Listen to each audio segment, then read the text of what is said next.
नमस्कार साथियों, विद्या दर्शन पाठशाला के ऑनलाइन यूट्यूब मंच पे आपका स्वागत है। मैं अखिलेश वर्मा, आपका मैथमेटिक्स मेंटर। हम हमारी RPSC first grade second grade की मैथ को लेकर आगे बढ़ रहे थे। हमने एब्स्ट्रैक्ट अलजेब्रा, जो कि हमारा टॉपिक चल रहा था, इसकी काफ़ी सारी क्लासेस हम कर चुके हैं।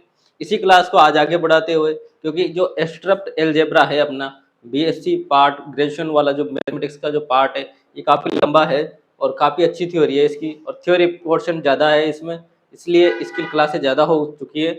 और अब उसी थ्योरी को आगे बढ़ाते हुए हम आज चालू करेंगे क्रमचय ग्रुप, यानी परमुटेशन ग्रुप। क्रमचय समूह कह दीजिए, ग्रुप कह दीजिए, परमुटेशन ग्रुप, इसी के बारे में आज हम पढ़ेंगे।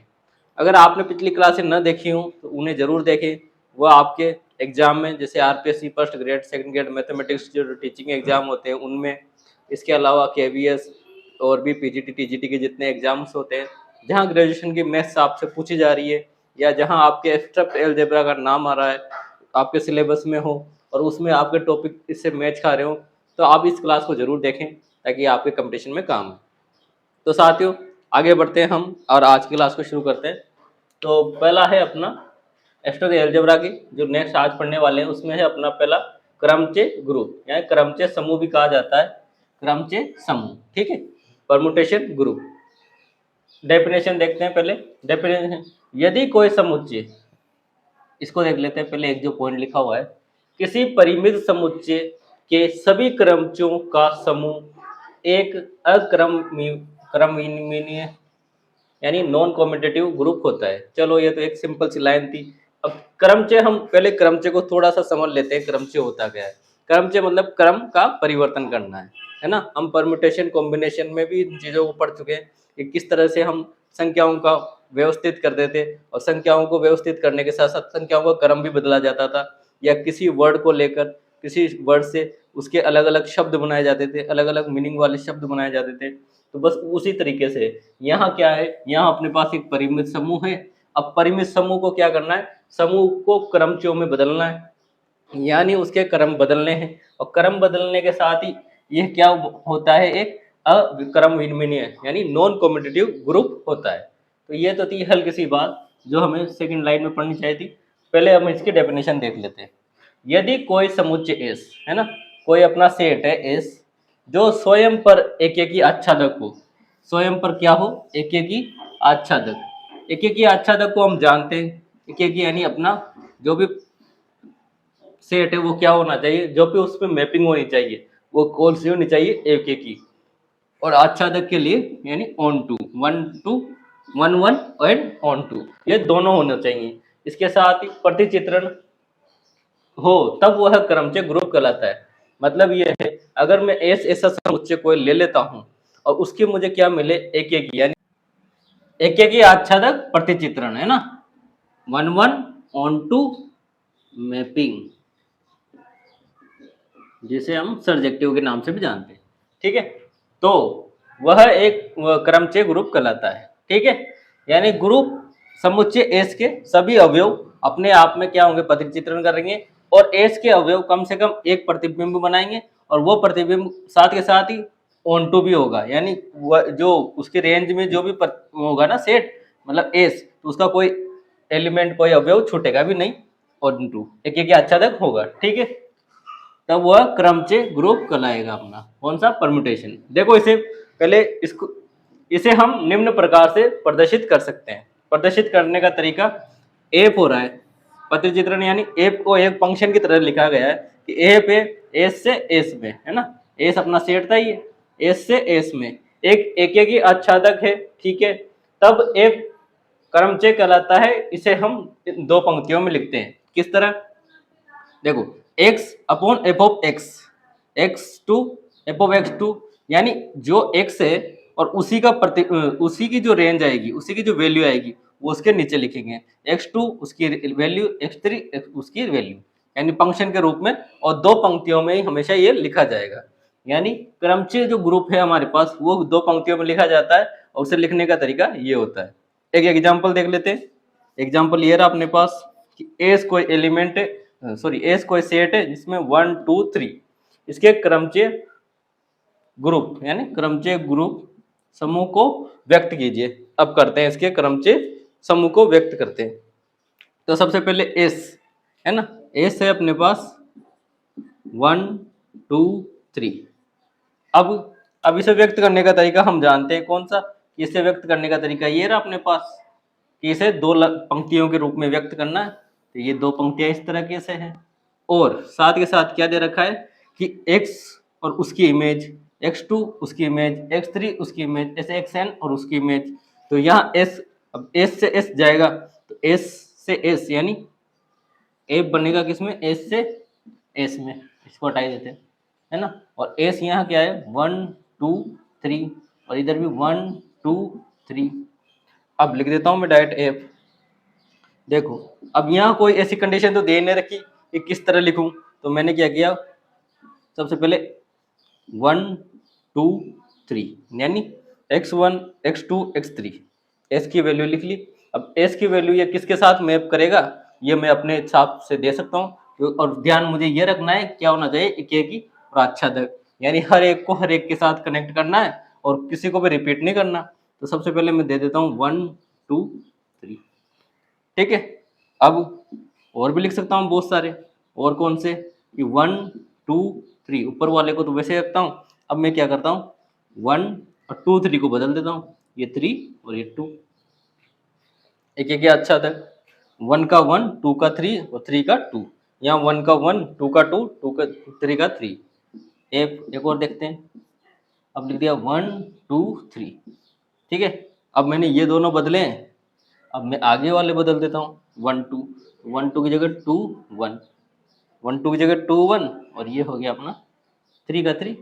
देखो एक बार 1 1 2 2 3 3 1 1 2 3 बदल दिए, इसमें इस बार 1 2 और 2 1 बदल दिए, 3 रख दिया। अब इस बार 2 2 नहीं बदलते, कितने बन सकते हैं 2 2, यानी 1 2 3। अब मैंने 2 नहीं बदला है ना, और 2 नहीं बदला तो क्या हो गया, यहाँ हो जाएगा क्या, यहाँ हो जाएगा 3 और यहाँ हो जाएगा 1, है ना। इसी तरीके से और भी बन सकते हैं 1 2 3। अब मैं क्या करूँ, देखो ये 2 2 था ना, इसको वापस 2 ही कर देता हूँ और यहाँ लिख देता हूँ 1 और यहाँ लिख देता हूँ 1 और 3, ये तो आ ही जाएगा है ना। तो अब क्या बदल कर सकते हैं कि 2 3 1 हो गया, 3 2 1 हो गया। अब इस 1 को रख देता हूँ यहाँ और 1 3। अब आप देखिए ये भी चेंज है, 2 1 3, 2 1 3 किसी में है क्या, 2 1 3, इसको अब चेंज कर दो हल्का सा, 2 3 1, 2 3 1 है नहीं है ना, 2 3 1 नहीं है।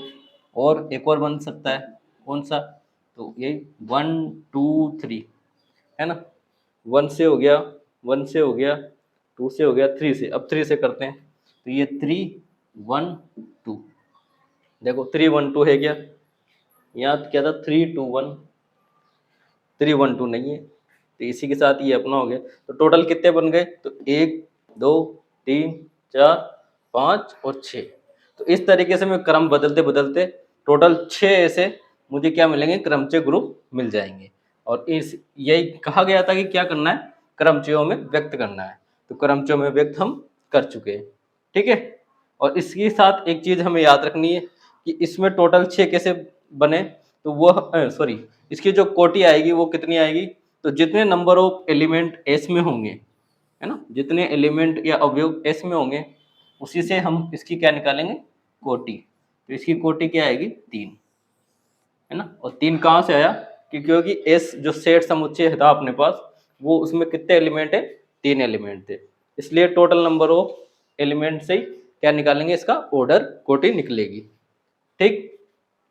तो ये थी क्रमचय ग्रुप। और एक तो छोटी मोटी इसकी जो बातें हैं, जैसे कि क्रमचय ग्रुपों में अगर पंक्ति और स्तंभ को बदल दिया जाता है, जैसे कि मैं आपको इससे दिखा देता हूँ क्या है इसमें, इसमें 1 का 3 2 का 2 3 का 3। अब इसे ऐप को मैं क्या कर दूं, मैंने कर दिया 1, ये मैंने लिख दिया 2 का 2 1 का 3 और 3 का 1, तब भी ये क्या माना जाएगा, सेम ही माना जाएगा, है ना। क्योंकि क्या हो रहा है, आप मैपिंग देखेंगे तो 2 की वैल्यू 2 पे, 1 की 3 पे, 3 की 1 की, ठीक है। ठीक वैसा वैसा ही अगर पंक्ति और स्तंभ को बदला भी जाता है, यानी क्या किया मैंने, ये 2 को बीच में से इधर बदल दिया, तो तब भी क्या रहेगी, वैल्यू सेम ही रहेगी, तब भी इसमें कोई फर्क पड़ने वाला नहीं है। ठीक है। और जो परिमित ग्रुप के जो अवयवों की संख्या पर ही इसकी कोटि का निर्भर होता है। ठीक है। तो ये थी क्रमचय ग्रुप की कंप्लीट परिभाषा। हमने देख लिया एस का एस में होना चाहिए, एक आच्छादक होना चाहिए था, प्रदर्शित करने का तरीका हम देख चुके हैं, 2 पंक्तियों में प्रदर्शित करेंगे, जिसमें ऊपर की पंक्ति वैल्यू, नीचे के व्यक्ति उसकी इमेज निकलेगी, और इमेज निकाल के हम इस तरीके से अगर व्यक्त करने होंगे तो ये 1 2 3 से हम व्यक्त करते हैं। और 6 प्रकार के हमने यहाँ देख लिए, क्यों, क्योंकि 3 थे, 3 का हम क्या करते हैं, क्रमचय निकालते हैं। 3 का क्रमचय हम जानते भी है कि 3 फैक्टोरियल होता है, 3 इंटू 2 इंटू 1, इस तरीके से 6 आएंगे। तो ठीक इसी प्रकार से या 3 फैक्टोरियल के टोटल जो क्रमचय ग्रुप बने हैं वो कितने बने, 6 बने हैं। और कोटि के लिए हमने number of element in S में देख लिए, एस में अवयवों की संख्या कितनी थी, 3, तो हम डायरेक्ट कोटि को क्या कर सकते हैं, 3 बता सकते हैं। ठीक है। अब आगे बढ़ते हैं इसमें से, और आगे कुछ और थ्योरीज की करते हैं। तो साथियों नेक्स्ट देखते हैं हम अपना नेक्स्ट जो टॉपिक है, क्रमचय गुणन। अब क्रमचय गुणन प्रोडक्ट बोल लो या कंपोजिट परमुटेशन है ना, कंपोजिट फंक्शन, उसी तरह कंपोजिट परमुटेशन से क्रमचय गुणन। ठीक है। यदि किसी परिमित ग्रुप, परिमित अपना चलेगा इसे फाइनाइट है एस के लिए ना, 2 क्रमचय ग्रुप दे रखे हैं, कौन कौन से, एफ एंड जी, जो कि एक और आच्छादक है ना। ये तो स्पेशल कंडीशन इसकी हर एक में रहेगी अपनी, क्या कि एक आच्छादक होना चाहिए। इनका जो संयुक्त फलन, इनका जो संयुक्त फलन यानी कंपोजिट फंक्शन क्या क्या बन सकते हैं, एक तो एफओजी और जीओएफ, दोनों ही क्रमचय गुणन होंगे, है ना। एफओजी और जीओएफ दोनों को वही क्या कहेंगे, क्रमचय गुणन कहा जाता है। साथ ही दोनों के दोनों ही क्या होंगे, एक ही आच्छादक भी होंगे। यानी इनका जो कंपोजिट जो क्रमचय गुणन है, क्रमचय गुणन का जो कंपोजिट फंक्शन हमारे निकलेंगे, कौन कौन से निकल सकते हैं, 2 फंक्शन में एफ और जी हैं, तो एफ ओ जी या फिर जीओ एफ। अब दोनों ही क्या होंगे, दोनों एक ही आच्छादक भी होंगे, और दोनों को ही क्या कहेंगे, क्रमचय गुणन। एफ ओ जी न लिख के डायरेक्ट एफ जी भी लिखे और जी एफ लिखे तब भी बात वही है, एफ तथा जी का गुणन F G, G of F को जी तथा एफ का गुणन। इसको ध्यान में रखना है कि एफ ओ जी और जी ओ एफ दोनों क्या चीज, दोनों ही फंक्शन अलग अलग है, दोनों समान नहीं है। ये आगे पीछे इनका क्रम बदल देंगे तो दोनों ही अलग अलग हो जाते हैं। अब अपने पास एक एग्जाम्पल है, भले उसमें हम आराम से सोल्व करके देखते हैं। ठीक है। एस हमें दे रखा है कि एफ के अंदर कौन कौन से अवयव है, 1 2 3 4, 4 अवयव है ना। और एफ हमें जो दे रखा है वो है अपना क्रमचय ग्रुप कौन कौन सा, 1 2 3 4, और उसकी जो इमेज आ रही है 3 1 4 2, इमेज कौन कौन सी, 3 1 4 2, और जी की इमेज 2 3 4 1, तथा तब एफ ओ जी और जी ओ एफ ज्ञात करना है। ठीक है, करते हैं सब। तो सबसे पहले क्या लिखते हैं हम, एफ ओ जी। देखो एक चीज और है, एफ ऑफ ये एक्स और ये एफ ऑफ एक्स, ये x2 F of x2, x3 F of x3 है ना, इस तरीके से। तो हम सबसे पहले निकाल रहे हैं एफ ओ जी। तो पहले जैसे लिखा है ना वैसे लिख लेते हैं, ए पे गुणा करना है जी के साथ, है ना। इसी तरीके से लिख लो 1 2 3 4, एफ की वैल्यू क्या है, 3 1 4 2, 3 1 4 2। ठीक है, मल्टीप्लाई कर लेते हैं, मल्टीप्लाई का अच्छा साइन है तो मल्टीप्लाई कर लेते हैं, यहाँ ओ का है मतलब भी मल्टीप्लाई है ना, मल्टीप्लाई लगा लेते हैं हम।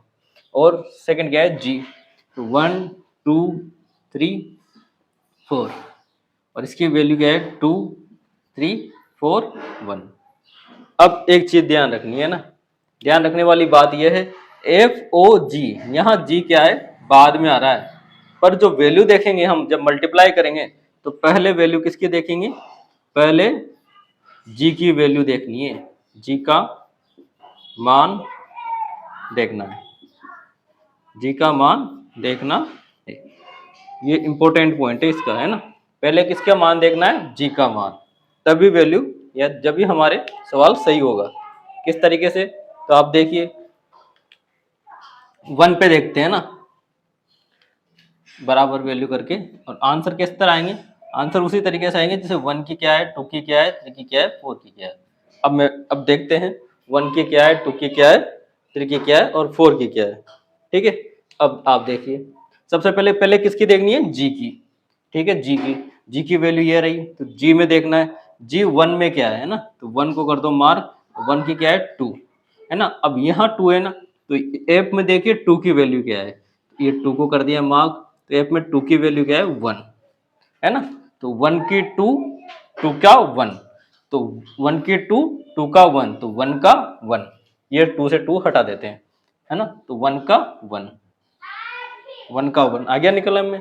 फिर देख लेते हैं 2 के लिए, चेक कीजिए, तो 2 के लिए सबसे पहले 2 को मार्क कर दिया, तो 2 को क्या है यहाँ 3, 2 की वैल्यू क्या है यहाँ 3, और 2 की वैल्यू मतलब 2 की इमेज क्या है यहाँ 3, और 3, और इस एप में देखते हैं 3 का क्या दे रखा है 4 है ना, एप में 3 का क्या दे रखा है 4, तो 2 का 3, 3 का 4, तो 2 का क्या हो जाएगा अब एफओजी में 4, 2 का 4। ठीक है, नेक्स्ट आगे देखते हैं, अब देखते हैं 3 के लिए है ना, तो 3 के लिए तो ये रहा 3, यहाँ 3 के लिए क्या है 4, और यहाँ 4 के लिए क्या है अपने पास 2, 3 के लिए 4, 4 के लिए 2, बस, तो 3 के लिए 4, 4 के लिए 2, तो 3 के लिए अपना डायरेक्ट क्या आ जाएगा 2। ठीक है, नेक्स्ट अब बचा क्या है 4, तो 4 के लिए यहाँ अपने पास है 1, और यहाँ 4 के लिए क्या है 3, 4 के लिए 1 और 1 के लिए 3, तो 4 के लिए 1, 4 के लिए 3 आ जाएगा, 4 के लिए 3। ठीक है, किस तरह आया भाई, 4 के लिए यहाँ था 1 और यहाँ 1 के लिए था 3, इस तरीके से। अब साथ ही उसने एक चीज और लिखी थी कि दोनों ही क्या होते हैं, एक एक के आच्छादक होंगे, यानी एफओजी भी क्या निकलेगा, एक एक के आच्छादक। देख लेते हैं 1 2 3 4, और नीचे भी 1 2 3 4 आगे, और सबकी इमेज भी डिफरेंट है, और साथ ही सारी की सारी वैल्यू इसकी आ रही है, तो हम क्या कह सकते हैं एफओजी क्या है, एक एक की आच्छादक है। नेक्स्ट अब निकालेंगे जी ओ एफ, जी ओ एफ, तो सबसे पहले जी की वैल्यू, तो जी की वैल्यू क्या है अपने पास 1 2 3 4, 1 2 3 4, 2 3 4 1, मल्टीप्लाई करना है, डायरेक्ट मल्टीप्लाई कर देते हैं है ना, ये सिंबल ये भी लग सकता है, ये भी लग सकता है। और अब क्या करना है एफ, एफ का क्या है 1 2 3 4, 1 2 3 4 3 1 4 2। ठीक है, अब सोल्व करने के लिए पहले किसकी वैल्यू देखें, तो वही बात यही है, यहाँ जब मल्टीप्लाई करेंगे तो कंफ्यूजन की स्थिति यही आती है, कब कि जब मल्टीप्लाई करते हैं तो पहले हम सोचते हैं जी की वैल्यू कर लेते हैं, जबकि जी की वैल्यू नहीं होगी एफ की होगी, इधर भी एफ की वैल्यू नहीं होगी जी की वैल्यू, तो पहले क्या देखनी है एफ की वैल्यू है ना, पहले एफ के लिए चेक करना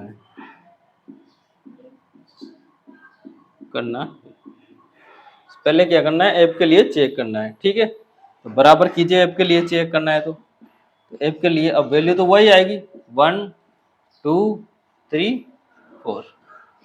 ठीक है, 1 2 3 4 वैल्यू निकालते हैं हम। सबसे पहले एफ के लिए है ना, तो एफ में 1 की जगह क्या है 1 का 3 है, तो यहाँ 3 का कितना है 3 का 4 है ना, 1 का 3 3 का 4, तो 1 का 4, राइट आंसर क्या आ जाएगा 1 का 4। नेक्स्ट देखिए, नेक्स्ट है 2 के लिए, तो 2 के लिए 1 और यहाँ 1 के लिए 4, 2 के लिए 1 और 1 के लिए 2 है ना, 2 के लिए 1 1 के लिए 2, तो 2 के लिए क्या हो गया 2, 2 के लिए 2 आ जाएगा। इसी तरीके से 3 के लिए, तो 3 के लिए यहाँ 4, ये 3 और 3 के लिए यहाँ 4। ठीक है, और यहाँ 4 के लिए 1। ठीक है, 4 के लिए 1, तो 3 के लिए 4, 4 के लिए 1, तो 3 के लिए 1, 3 के लिए 1। लास्ट और देखते हैं 4 के लिए, तो 4 देखिए किसमें एफ में, तो 4 के लिए 2 और यहाँ 4 के लिए 2 के लिए 3, तो 4 के लिए क्या बचेगा 3 है ना, 4 के लिए 3, तो लास्ट में अपने पास आ गया 4 के लिए 3। एक बार और अच्छे से देख लीजिए। पहले वैल्यू देखनी है एफ की, है ना, एफओजी में पहले जी की, जीओ एफ में पहले एफ की, ठीक है। अब जो वैल्यू आ गई अपने पास क्या है, जीओ एफ, जीओ एफ है 1 2 3 4, तो उसी की वैल्यू अब 4 2 1 3। अब ये क्या होनी चाहिए थी, एक एक ही आच्छादक, तो हम जानते हैं यहाँ एक एक ही आच्छादक है, एक एक ही आच्छादक, तो हमने दोनों ही चीजें देख ली, एफओजी भी क्या है, एक एक ही आच्छादक है, और जीओ एफ भी अपने क्या है, एक एक ही आच्छादक है। अब इससे हम क्या निष्कर्ष निकाल सकते हैं, कि एक निष्कर्ष निकाल सकते हैं क्या, कि जो एफओजी है डज नॉट इक्वल आया किसके, जीओ एफ के। एफओजी क्या है, इक्वल नहीं है किसके, जीओ एफ के। अब आप देख भी सकते हो 1 1 2 4 3 2 4 3 1 4, ये डिफरेंस आ गया, 2 2 3 1 4 2, तो एफओजी जीओ एफ के बराबर नहीं है। तो जो फर्स्ट में एक लाइन लिखी हुई थी इसी के स्लाइड के पहले, कि क्या होता है एफओजी और जीओ एफ, यानी इनके जो क्रम विनिमय होते हैं वह बराबर नहीं होते हैं ना, अक्रम विनिमय होता है। तो उपरोक्त इस कंडीशन से हम कह सकते हैं कि एफओजी और जीओ एफ यानी इनके क्रमचय गुणन क्या होते हैं, क्रमचय गुणन अक्रम विनिमय यानी बराबर नहीं होते, ठीक है। तो ये थी, अब इससे आगे बात करते हैं। तो नेक्स्ट है अपना टॉपिक, दो क्रमचयों की तुल्यता या समानता, है ना, इक्वलिटी, इसे कह सकते हैं हम इक्वल परम्यूटेशन।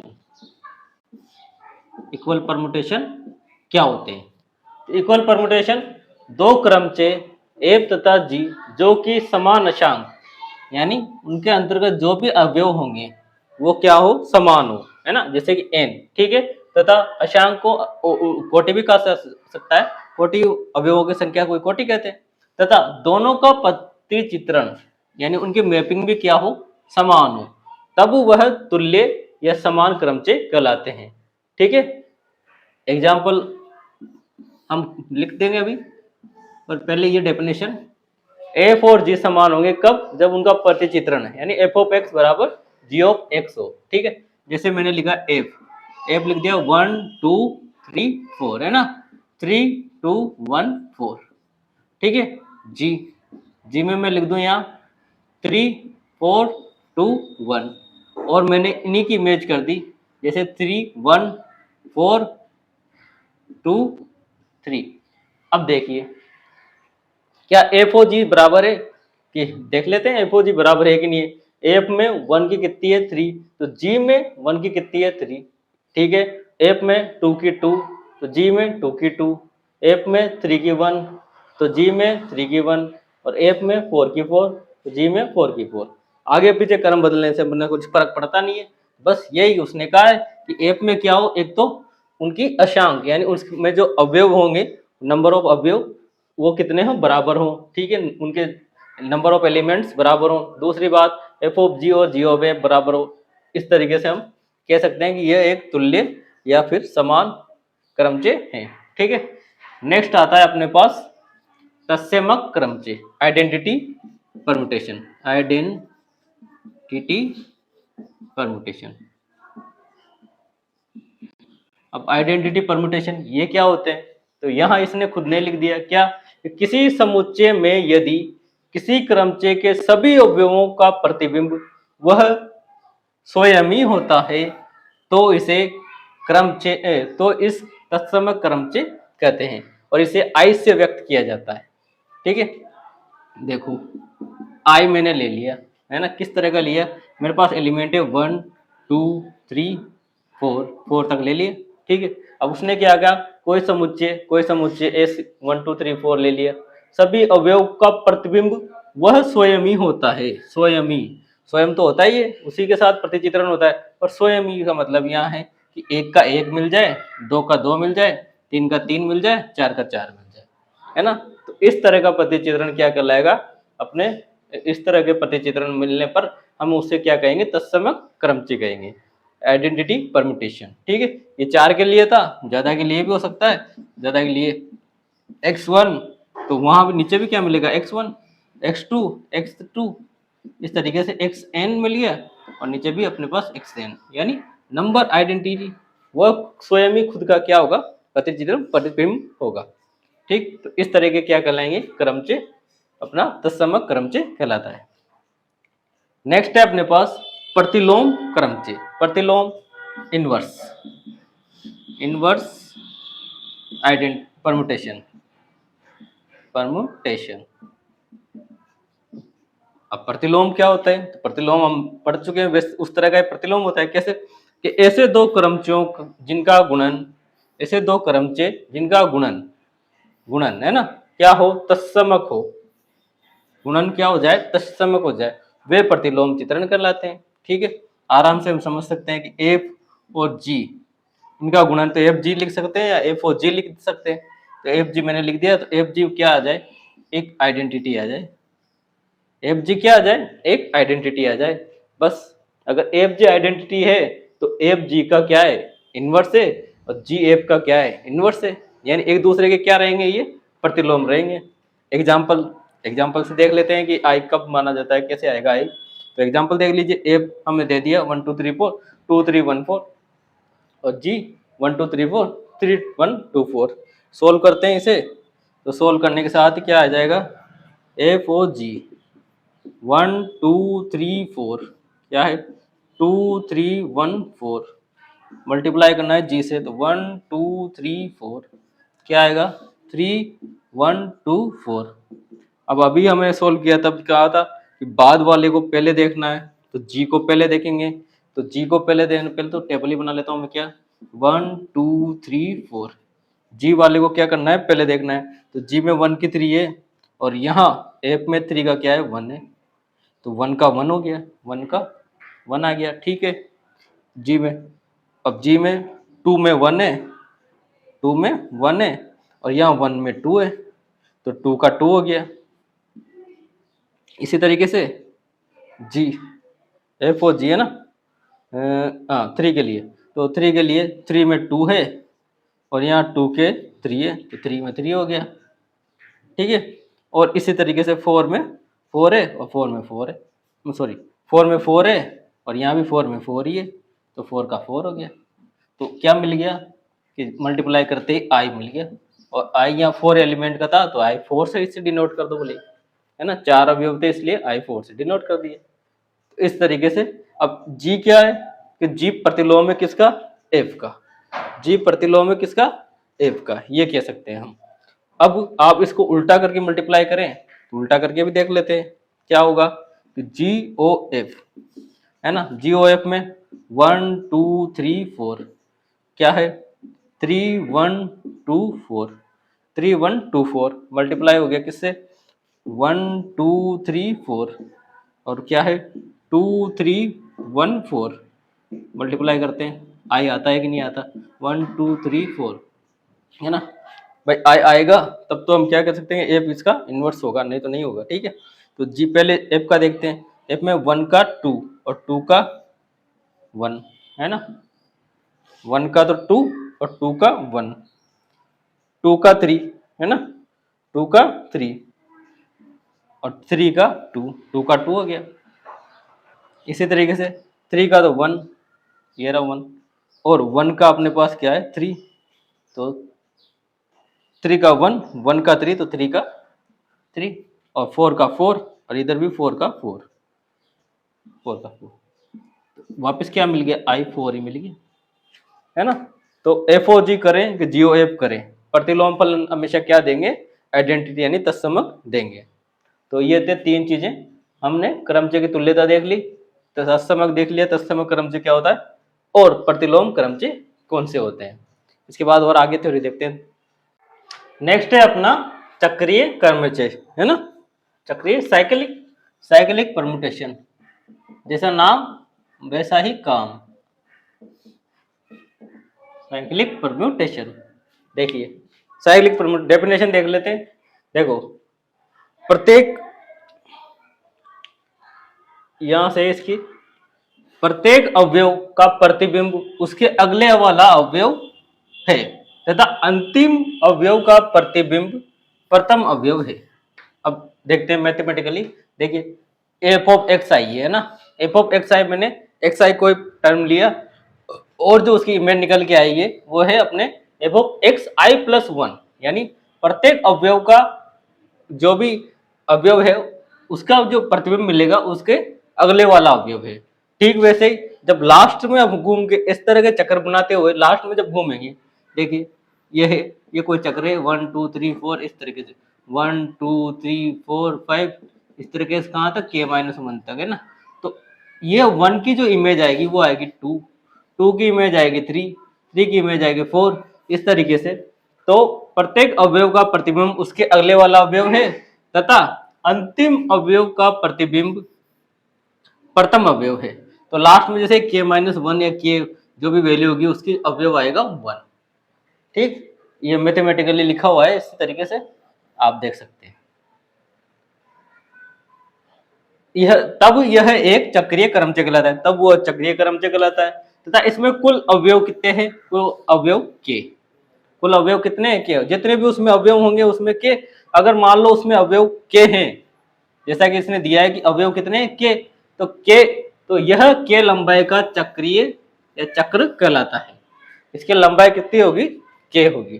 कितनी लंबाई का चक्रीय चक्र कहलाएगा? ये k लंबाई का।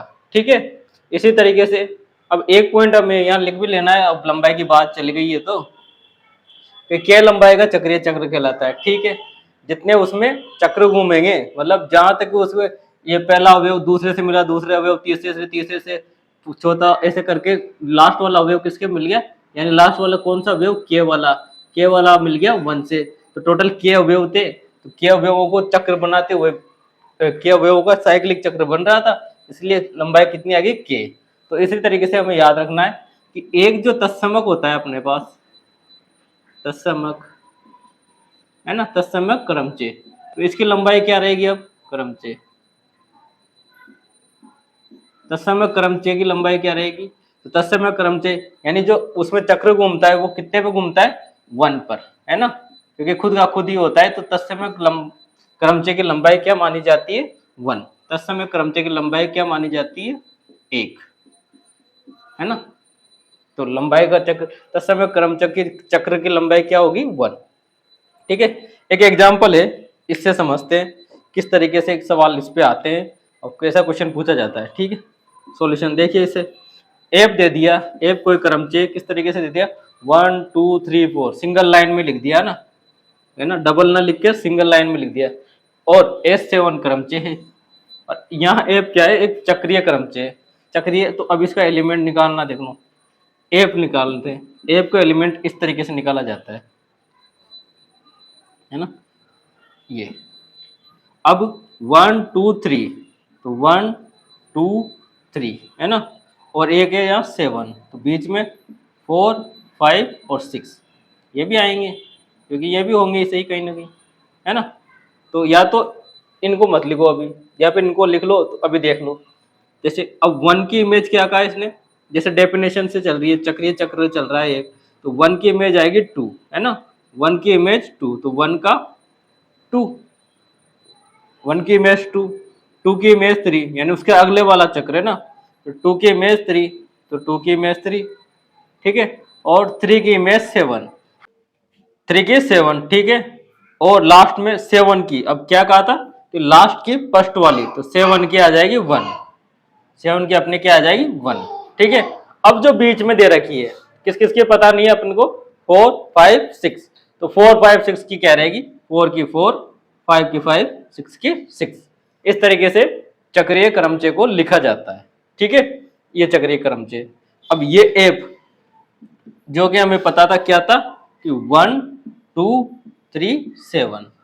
और दूसरी बात, अब मैं जैसे मुझे पता है कि ये 1, ये 2, ये 3 और ये 7, चक्रीय क्रमचय को चक्र के रूप में भी लिखा जा सकता है, या तो चक्र इधर से चला है या इसका उल्टा चला है।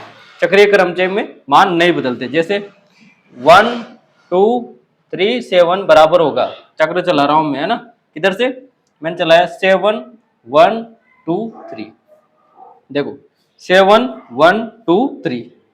इसी प्रकार से अब नेक्स्ट 3 से चला देते हैं, तो 3 है ना, 3 7 1 2, 3 7 1 2, तब भी मान नहीं बदलेगा। और भी कितने भी चक्र में घुमाओ तब भी इसके मान नहीं बदलने वाले। तो ये था अपना चक्रीय क्रमचय। ठीक है, नेक्स्ट आगे और थ्योरी देखते हैं। तो नेक्स्ट टॉपिक है अपना चक्रीय क्रमचय का प्रतिलोम, है ना। जैसे बाकी क्रमचयों का प्रतिलोम हम निकाल चुके हैं, ठीक उसी तरह चक्रीय क्रमचय का प्रतिलोम हम देख लेते हैं। तो यदि दिए गए चक्रीय क्रमचय ठीक उल्टे क्रम में लिखा जाए तो यह चक्रीय क्रमचय का प्रतिलोम कहलाता है।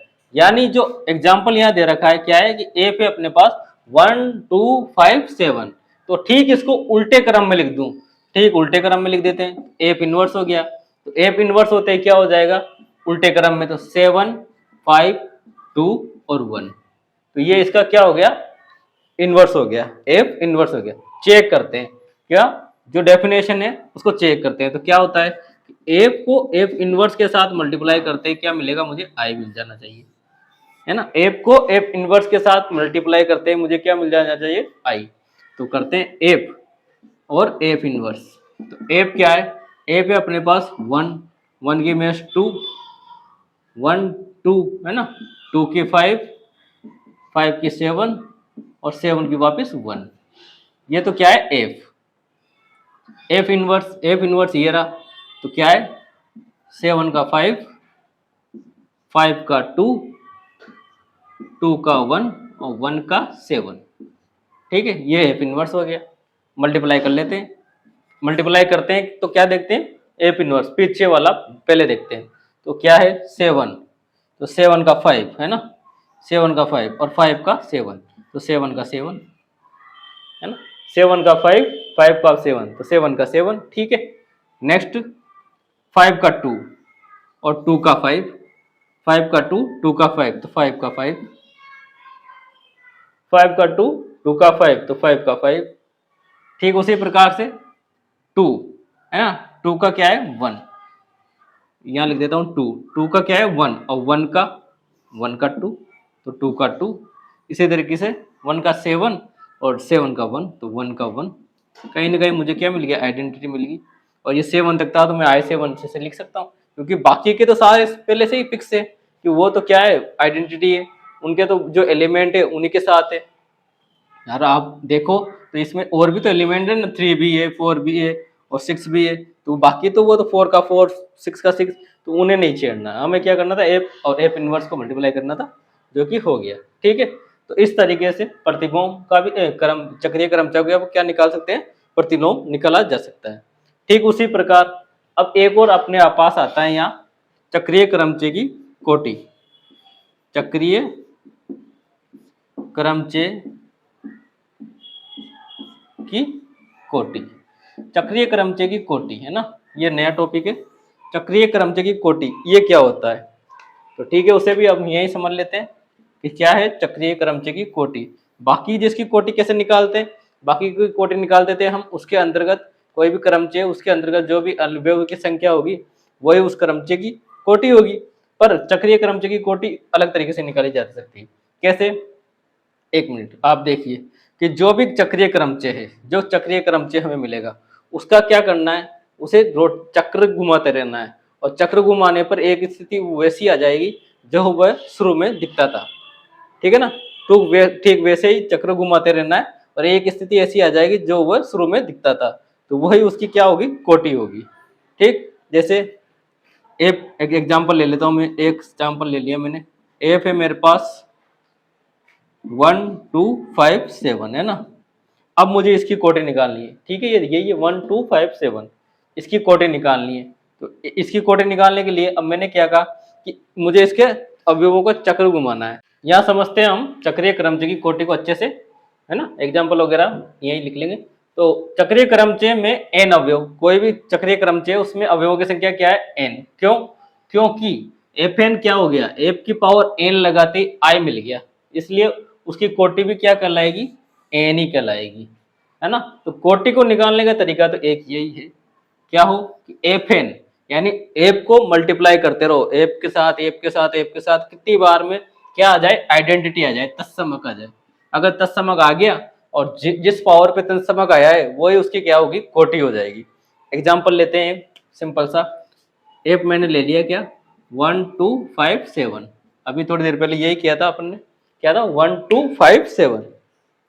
अब मुझे क्या करना है कि एफ की पावर बढ़ाते रहना है ना। पहले क्या करना है, एफ की पावर 1 करनी है, फिर एफ की पावर 2 करनी है, एफ की पावर 3 करनी है, ऐसे, और लास्ट में ये किसके बराबर आ जाए, वापस एफ के बराबर आ जाए कोई पावर, है ना। अब ये कैसे होगा, तो ये इस तरीके से होगा, एफ तो है इसे अपने पास, है ना। तो एफ को मैं अच्छे से लिख लेता हूँ, 1 2 5 7, 1 2 5 7, है ना। 1 की इमेज 2, 2 की इमेज 5, 5 की इमेज 7, 7 की 1, एफ बराबर, है ना। अब मैंने क्या किया, एफ इंटू एफ कर दिया, तो एफ एफ कर दिया, यानी एफ स्क्वायर हो गया ये, है ना। एफ स्क्वायर यानी एफ से मल्टीप्लाई कर दूंगा, 1 2 5 7, और इसकी इमेज क्या है, 2 5 7 1।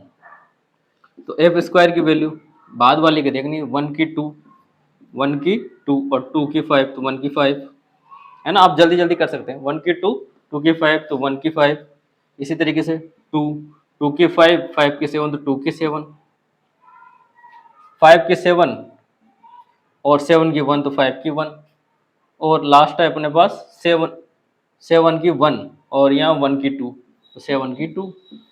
ये क्या हो गया, एफ स्क्वायर। क्या ये एफ के बराबर आया, तो हम एफ को देख सकते हैं, एफ अपने पास 1 2, नहीं एफ के बराबर नहीं है। अब क्या कर दो, इसको ही मल्टीप्लाई कर दो, किससे, एफ से, तो एफ स्क्वायर इंटू एफ कर दिया मैंने, एफ स्क्वायर इंटू एफ क्या हो जाएगा, एफ की पावर क्यूब, तो 1 5, एफ स्क्वायर की वैल्यू क्या है, 5 2 7 5 1 7 2, ठीक है। एफ स्क्वायर को कर दिया 1 से, तो एफ, और यहाँ अपने पास क्या है, यहाँ अपने पास है 1 2 2 5 5 7 और 7 1, मल्टीप्लाई करते हैं, डायरेक्ट एफ क्यूब आ जाएगा, 1 का 2, 2 का 7, 1 का 2, 2 का 7, 1 का 2, 2 का 7, 1 का 7, 2 का 5, 5 का 1, 2 का 1, 2 का 5, 5 का 1, 2 का 1, 5 का 7, 7 का 2, तो 5 का 2, और लास्ट है 7 का 1 और 1 का 5, तो 7 का 5। ये क्या आ गया, ये आ गया एफ क्यूब, एफ क्यूब। क्या ये एफ के बराबर है, तो एफ को हमें भी यहाँ अच्छे से खोल के लिख सकते हैं अपन, क्या हो जाएगा, एफ के बराबर है, तो बिल्कुल नहीं है अभी, यानी आगे और भी मल्टीप्लाई होगा। ये क्या है, एफ 1 2 5 7, 1 2 2 5 5 7 और 7 1, यही है ना एफ, बिल्कुल। तो एफ क्यूब क्या निकल के आया ये, पर अभी भी ये किसके बराबर नहीं आया, एफ के बराबर नहीं आया। अब क्या करते हैं, एफ क्यूब को मल्टीप्लाई कर देते हैं वापस एफ के साथ, तो एफ क्यूब क्या है, 1 7 2 1 5 2 और 7 5, मल्टीप्लाई कर दिया एफ के साथ, एफ है अपने पास 1 2 2 5 5 7 और 7 1, मल्टीप्लाई कीजिए, वही लास्ट वाला देखना है एफ, है ना। तो 1 का 2, 2 का 1, 1 का 1, 1 का 2, 2 का 1, 1 का 1, ठीक है। आइडेंटिटी के बराबर करना है, आइडेंटिटी, ठीक है। 1 का 1, 2 का 1, 1 का 1, ठीक। 2 का 5, 5 का 2, तो 5 2 का 2, 5 का 7 और 7 का 5, 5 का 5, और 7 का 1 और 1 का 7, तो 7 का 7, बराबर क्या हो गया, आई आ गया। और यही तो बाय डेफिनेशन हमने पढ़ा है, क्या हो जाए कि जो एफ की पावर एन है, एन कोई पावर है ना, वो किसके बराबर हो जाए, आई के, यानी उसका तत्समक आ जाए। और तो यहाँ देख सकते हैं 1 2 5 7 और बाकी 4 6 और 3 तो पहले से मैच है। तो कहीं ना कहीं हमने क्या किया कि एफ की पावर 4 करते कितना आ गया, आई आ गया। तो जो 4 है, एन बराबर 4, ये इसकी क्या हो गई, कोटि हो गई, किसकी, चक्रीय क्रमचय की। तो चक्रीय क्रमचय की कोटि इस तरीके से निकाली जाती है। हमें पावर करते जाना है, पावर करते जाता है, कब तक, जब तक कि उसके तत्समक ना मिल जाए। तत्समक मिलने के बाद जहाँ जिस पावर पे तत्समक मिलेगा वही उसकी कोटि हो जाएगी। कोटि की अधिकतम संख्या क्या हो सकती है, जितने उसमें अवयव हैं, उससे ज़्यादा इसकी अवयव की कोटि नहीं निकल पाएगी, है ना। यहाँ क्या थे, यहाँ अवयव थे, अब आप देखो ना, तो यहाँ 7 अवयव हैं, बाकी 3 तो पहले से मैच हो रहे थे, पर अपने पास जो 4 मैच नहीं थे, तो ये 4 अवयव की हमने क्या निकाल दी, कोटि। तो डायरेक्ट 4 कोटि निकली, इससे ज़्यादा नहीं निकली है ना। ठीक है, तो अब ये थी चक्रीय क्रमचय और क्रमचयों के बारे में कुछ जानकारी। अब हम आगे बढ़ते हैं इसके बाद पक्षांतर के बारे में। तो नेक्स्ट है अपना पक्षांतरण, है ना। ये काम आने वाली चीज़ है, छोटी सी है, पर ये क्या है, पूछी जाती है। लंबाई का जब निकालते हैं ना, और किस तरह के पक्षांतरण वगैरह, ये इस पे बेस, या आगे जो भी अब थ्योरी आने वाली है बिल्कुल शॉर्ट एंड स्वीट, उस पर क्या है, डायरेक्ट क्वेश्चन बन जाते हैं। तो चक्रीय क्रमचय जैसे कि हम चल रहा है, चक्रीय क्रमचय जिसकी लंबाई क्या हो, 2 हो, है ना। ऐसा चक्रीय क्रमचय जिसकी लंबाई क्या हो, 2 हो, यानी प्रत्येक 2 ही ग्रुप, वो पक्षांतरण कहलाता है। एग्जाम्पल आप देखो तो एग्जाम्पल बहुत ही आसानी से मिल जाएगा। जैसे मैंने S2 ले लिया, S2 क्या है, 1 और 2। अब ये ऐसा क्रमचय जिसकी लंबाई क्या है, 2 है। कैसे, क्या मैं इसको लिख सकता हूँ 1 की 2 और 2 की 1। इस तरह की लंबाई के जितने भी चक्र मिलेंगे, जितने भी क्या मिलेंगे, चक्रीय क्रमचय मिलेंगे, जो चक्र में होंगे और उनकी लंबाई कितनी होगी, 2 होगी, तो वो क्या कहलाते हैं, पक्षांतरण कहलाते हैं। इन्हीं पक्षांतरणों की संख्या पे सवाल पूछे जाते हैं, जैसे हम आगे देखेंगे किस तरीके से पूछते हैं। असंयुक्त चक्र, डिसजॉइंट, या तो ये तो हो गए ट्रांसफॉर्म पोजिशंस। अब आया असंयुक्त, है ना, असंयुक्त चक्र, डिसजॉइंट साइकिल।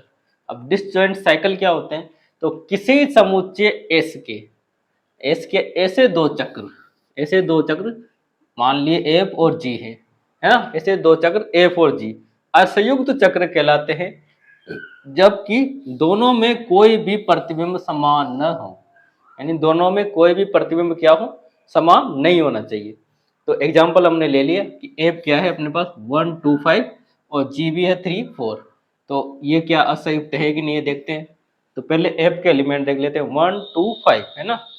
तो 1 का तो 2, 2 का 5 और 5 का 7, सॉरी 5 का 1, है ना। 1 2 5, 1 का 2, 2 का 5, 5 का 1 हो गया। और जी अपने पास है क्या, कि 3 का तो 4 और 4 का 3। तो यहाँ देखो आप कि यहाँ कोई भी प्रतिबिंब समान नहीं आ रहा। यहाँ प्रतिबिंब क्या है, 2 5 1 और यहाँ 4 3।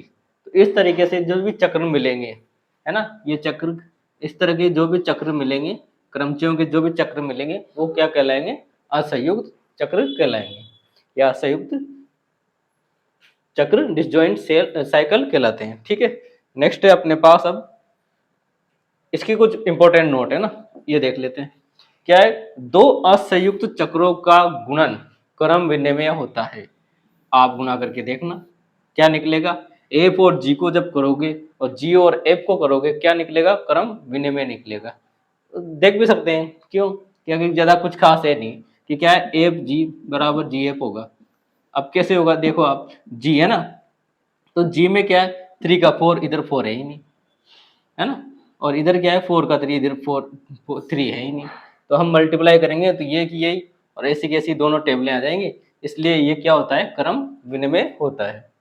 नेक्स्ट आता है असंयुक्त, है ना, असंयुक्त चक्र, असंयुक्त चक्र के क्रमचयों की कोटि। अब कोटि निकालने वाली बात है, बाकी जो क्रमचय हैं उनकी हम कोटि निकाल चुके हैं। किस तरह निकालते हैं कि एफ की पावर एन किसके बराबर होना चाहिए, तत्समक के बराबर होना चाहिए, आइडेंटिटी के बराबर होना चाहिए। अब यहाँ कैसे निकालेंगे इन असंयुक्त चक्रों की कोटि, तो इनकी क्या है कि जितने भी असंयुक्त चक्र की लंबाई है, किसी में 2, किसी में 3, किसी में 4, जैसे यहाँ 3 है इसकी लंबाई, यहाँ इसकी लंबाई 2 है ना। तो इस तरह असंयुक्त चक्रों की जो भी लंबाई है, उनका क्या निकालते हैं, एलसीएम। जब क्वेश्चन आएगा तब और अच्छे से इसको देख लेंगे। फिलहाल ये एक ऐसी प्रॉपर्टी है जो याद रखनी है हमें। ठीक है, तो इसके बाद एक और स्लाइड लिख लेते हैं और उसमें देखते हैं हम आगे की बातें, उसमें क्या पूछा गया है। और इसके साथ मैं आपको बता दूं, प्रत्येक जो गुणन, प्रत्येक जो क्रमचय है, इन्हें पक्षांतरों के गुणन के रूप में लिखा जा सकता है।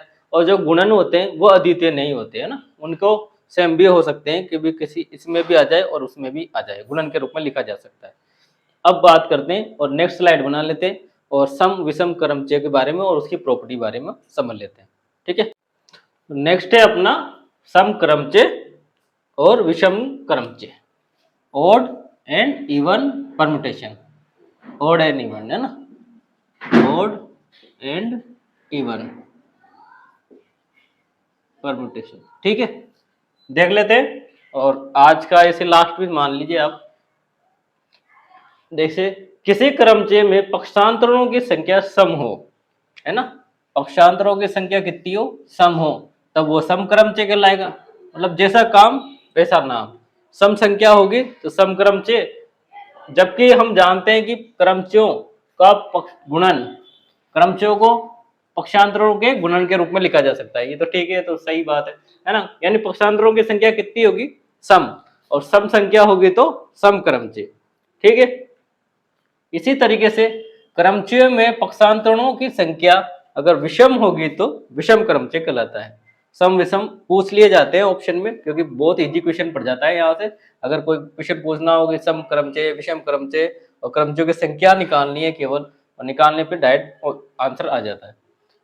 तीसरी बात जैसे इंपॉर्टेंट है ये अपने है, तत्सम क्रमचय सम क्रमचय होता है ना। तो ये पूछने में भी बढ़िया लगता है कि डायरेक्ट पूछ लें और सीधा भी पड़ जाए। तो इस तरह के क्वेश्चन देखो, तत्सम क्रमचय क्या होता है, सम क्रमचय होता है। ठीक उसी प्रकार एक पक्षांतरण विषम कोटि का क्रमचय होता है। अगर सिंगल पक्षांतरण है किसी में तो वो क्या होगा, विषम कोटि का क्रमचय होता है। आगे देखते हैं, दो समकोटि के क्रमचयों का गुणन भी समकोटि का क्रमचय होता है। ठीक है, अगर दो समकोटि के क्रमचय, समकोटि गुणनचय भी समकोटि का होता है। ठीक उसी प्रकार से दो विषम कोटि के क्रमचयों का गुणन भी सम होता है। देखो, समकोटि के गुणन का भी सम, और विषम कोटि के गुणन, अगर दोनों विषम कोटि के होंगे तब भी उनके गुणन का समकोटि का क्रमचय होता है। ठीक, पर एक सम हो और विषम कोटि का क्रमचय हो, एक समकोटि का हो एक विषम कोटि का हो, तब उनके गुणन को एक विषम कोटि का क्रमचय ही होता है। यानी अगर मैं कह दूं कि दो, यानी कोई क्रमचय है, वो दोनों के दोनों क्या है, समकोटि के हैं, है ना। उनमें क्या है, क्रमचयों में या तो क्रमचयों के कोटि कैसे निकालते हैं, या तो उनके एलिमेंट, है ना, उनके अवयवों की संख्या के हिसाब से, उसमें क्या है, दोनों ही सम संख्याओं वाले एलिमेंट या सम अवयव वाले एलिमेंट, या फिर चक्रीय क्रमचय कैसे निकालेंगे, चक्र के हिसाब से। इस तरीके से अगर क्रमचयों में निकाल ली क्या, कोटि, और कोटि दोनों ही क्या है, सम हो, तो उनका गुणन भी सम क्रमचय की कोटि होगा।